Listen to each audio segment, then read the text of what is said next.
Hey, what's going on? Ryan here with Intersection Records, and today we're talking about Styx, famous rock and progressive rock band formed in 1972 in Chicago. Tommy Shaw's recently spoke out about how they feel powerless about getting into the Rock and Roll Hall of Fame. In fact, he spoke with a recent conversation with Billboard magazine. We really feel powerless over it, he said. We don't have any influence over it whatsoever. So to be anticipating it or be disappointed that we're not there, I don't even know who the people are that judge the Rock Hall. So I can't really say much about it. You know, the Rock Hall gets voted on every year by, over 1,000 rock historians, musicians, and members of the music industry. And it is a crapshoot. You know, they've had a political agenda to put as many non-rock folks into the hall, to put as many female artists in just to click that box, like the Go-Go's and Joan Jett, who didn't write any of her own music. And then they ignore bands that have been around for 50 plus years. Finally Foreigner gets in last year. This year. Finally, Peter Frampton gets in this year. And, Styx has sold over 54 million albums. They've been touring every year for the last 25 years, certainly. And previous to that, they toured for 20 years straight. They had a 5 consecutive multi-platinum album run. They're one of the only bands to have a top 10 hit in the 70s, 80s, and even had a top 10 single in the 90s from Show Me the Way off the Edge of the Century album. They've been eligible since 1998. The band was formed in 72 with brothers Chuck and John Penozzo, James J.Y. Young, Dennis D. Young, and John Kurlowski. Their first album came out of Wooden Nickel Records in 1972. Their second album, Styx 2, featured the song Lady, that would later be released as a more of a single that also had You Need Love on it. 1973 was a very proggy album. Proggy title track, The Serpent is Rising. Their last album with Wooden Nickel would be Man of Miracles in 1974. And their last with Kurlowski was Equinox in 1975, which featured Lorelei and Light Up, big concert staple, and Light Up, one of my favorite songs by Styx. Crystal Ball, the first album in 1976 with Tommy Shaw. They're starting to come into their own. Tommy's a great guitar player, singer, writer. Crystal Ball, the title track's fantastic. Mademoiselle.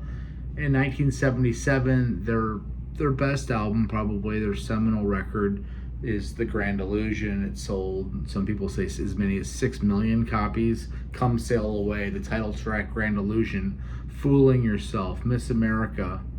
They followed that up just the next year. Again, every year from 72 through 79, there's an album, Pieces of 8. All 3 of these songs are written by Tommy Shaw. Renegade, Blue Collar Man, and Sing for the Day. Tommy's really taking over creatively here. 79's Cornerstone is a 3rd straight multi-platinum album. It's got Lights on it. It's got Babe, their only #1 song. I mean, how many bands have had a #1 song? Paradise Theater, more commercial, 1981. Too Much Time on My Hands, The Best of Times. A little schmaltzy, but these are good pop songs at this point. Snowblind was also off that record. Kilroy was 1983, and it's really the last album of the classic lineup. Don't Let It End was a hit. Mr. Roboto, the video, it was a problem. Tommy Shaw was pissed off. James Young was pissed off. They didn't want to play this theatrical music that Dennis DeYoung wanted to do. But let's face it, it was another platinum album for them. The band basically breaks up after this point. They come back with Tommy Shaw no longer in the band, with Glenn Burtnick in 1990, and have the Edge of the Century album. That's actually when I first saw them live in 1991. And it's also in 1991 that Chuck Panozzo is diagnosed with HIV. And unfortunately, in 1995, John Panozzo passes away.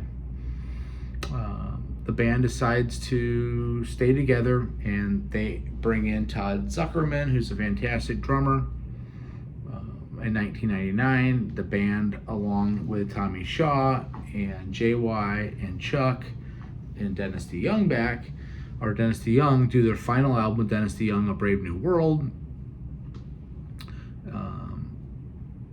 And ultimately, that tour, Dennis is unable to perform on the tour. The band really needs to go out on tour for their new album, and at which point they bring in a new singer, and they bring in Lawrence Gowan, who had been a Canadian rock star for years with his band Gowan, and they've been touring with Gowan ever since. Ricky Phillips came in on bass to take over for Chuck, who was unable to perform because of his HIV.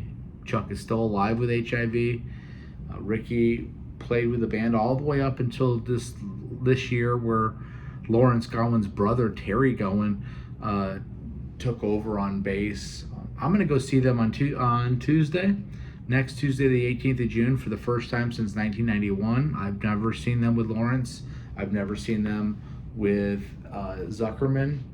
And I've never seen them without Chuck or the Panozzo brothers.